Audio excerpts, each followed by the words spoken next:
मध्य Asia में धाक बढ़ाने के लिए भारत ने एक बार फिर उठाया बड़ा कदम।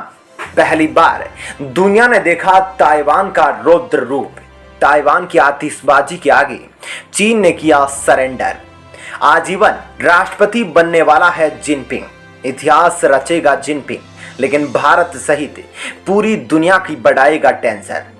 दोस्तों, आज चीन को लेकर दो बहुत ही महत्वपूर्ण खबरें आ रही है, जहां एक और चीन ने अपनी दादागिरी की सजा भुगती है और ताइवान के हाथों अपनी भद्द पिटवा ली है, तो दूसरी ओर चीन के अंदर कुछ ऐसा होने वाला है जिसका प्रभाव पूरी दुनिया पर पड़ेगा, क्योंकि अक्टूबर में चीन की कम्युनिस्ट पार्टी का महाअधिवेशन होने वाला है, जिसके अंदर जिनपिंग को लेकर बहुत बड़ा फैसला लिया जाने वाला है। अगर फैसला जिनपिंग के पक्ष में चला जाता है तो फिर ताइवान तो क्या, भारत समेत पूरी दुनिया की मुश्किल बढ़ने वाली है। उधर दोस्तों, मध्य एशिया में I2U2 को मजबूती देते हुए भारत ने एक बार फिर बड़ा कदम उठाया है और भारत के विदेश मंत्री ने उस देश की यात्रा के लिए उड़ान भर ली है जिसके साथ मिलकर चीन के ताबूत का निर्माण किया जा रहा है।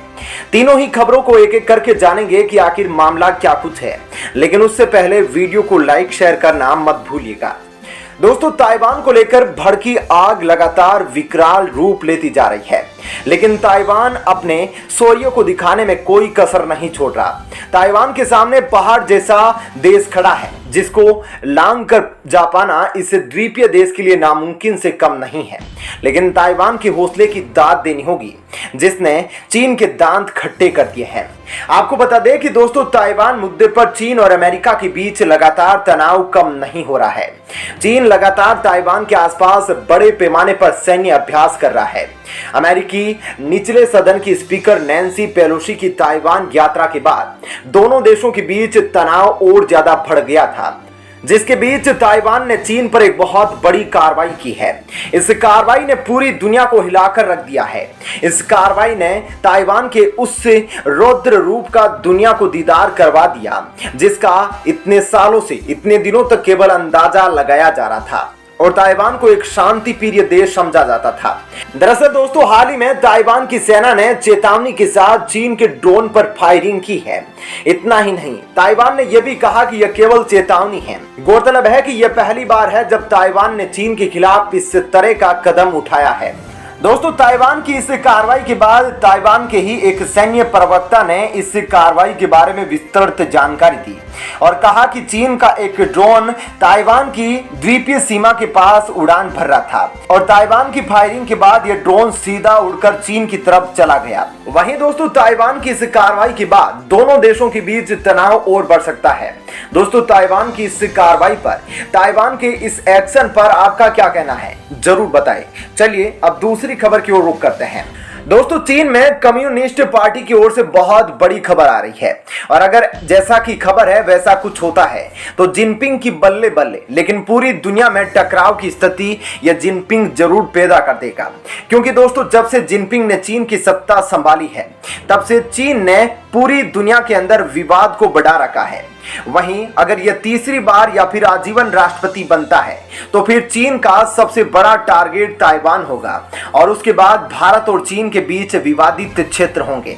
दरअसल खबर कुछ ऐसी है कि चीन के राष्ट्रपति शी जिनपिंग को 5 साल का तीसरा कार्यकाल मिल सकता है। सत्तारूढ़ कम्युनिस्ट पार्टी CPC के 16 अक्टूबर को होने वाले एक अधिवेशन में उन्हें आजीवन इस पद पर रहने के लिए भी मंजूरी मिलने वाली है।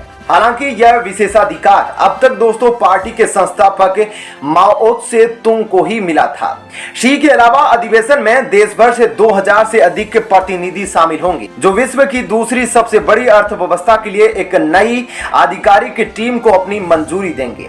आपको बता दूं कि दोस्तों, ज्यादातर शीर्ष पदाधिकारी या तो रिटायर्ड हो जाएंगे या हर 5 साल पर होने वाले पार्टी के अधिवेशन में नए पद हासिल करेंगे।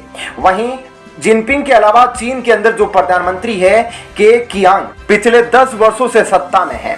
इसके अलावा आधिकारिक घोषणा के मुताबिक मंगलवार को सीपीसी के राजनीतिक ब्यूरो की एक बैठक की अध्यक्षता 69 साल के शी ने की।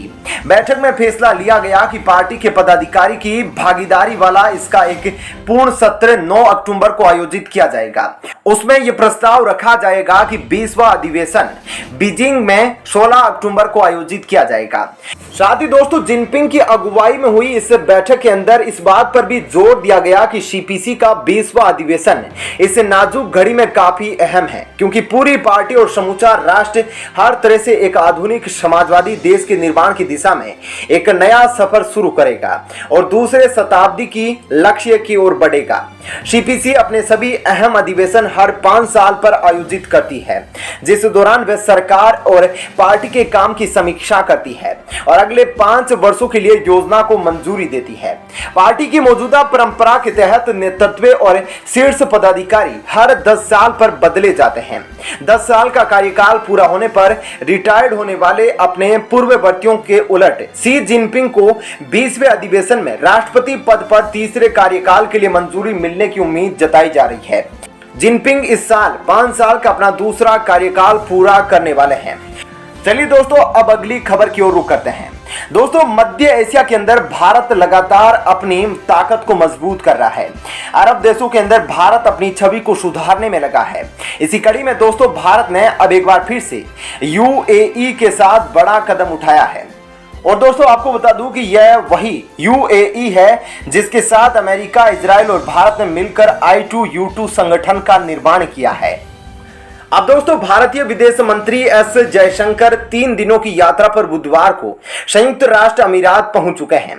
अपनी इस यात्रा में वे यूएई के अपने समकक्ष शेख अब्दुल्ला बिन जायद के साथ बातचीत करने वाले हैं और दोनों देशों के बीच समग्र रणनीतिक साझेदारी की समीक्षा की जाएगी। अबू धाबी में भारतीय दूतावास ने इसकी जानकारी दे दी है। दूतावास ने कहा कि दुबई में विदेश और अंतर्राष्ट्रीय सहयोग मंत्रालय में सहायक अवर सचिव अब्दुल्ला मोहम्मद अल बलूकी ने राजदूत संजय सुधीर तथा डॉक्टर अमनपुरी के साथ उनका स्वागत किया है। विदेश मंत्री डॉक्टर एस जयशंकर ने अबू धाबी में मंत्री हिज हाइनेस शक नहयान बिन मुबारक अल नहयान से मुलाकात की है। इस दौरान उन्होंने सामंजस्यपूर्ण और एकजुट समुदाय के निर्माण के लिए यूएई की प्रतिबद्धता की सराहना की। विदेश मंत्री एस जयशंकर ने इस मौके पर संयुक्त अरब अमीरात के प्रवासी भारतीयों की देखभाल और कल्याण के लिए मंत्री हिज हाइनेस शक नहयान बिन मुबारक अल नहयान को धन्यवाद भी दिया। बता दें कि संयुक्त अरब अमीरात में भारतीय दूतावास ने बताया कि विदेश मंत्री एस जयशंकर यूएई में अपने प्रवास के दौरान 14वें भारत यूएई संयुक्त आयोग की बैठक JCM और तीसरे भारत यूएई रणनीतिक संवाद में शामिल होंगे। इस दौरान वे अपने समकक्ष शेख अब्दुल्ला के साथ रणनीतिक साझेदारी की समीक्षा करेंगे। इससे पहले भारतीय विदेश मंत्री एस जयशंकर और यूएई के विदेश मंत्री शेख अब्दुल्ला बिन जायद ने 18 फरवरी को डिजिटल माध्यम से शिखर बैठक में हिस्सा लिया था। इसके बाद दोनों नेताओं ने 14 जुलाई को डिजिटल माध्यम से I2U2 शिखर बैठक में भी हिस्सा लिया था। आपका इस खबर पर क्या कहना है, कमेंट सेक्शन में जरूर बताएं। धन्यवाद।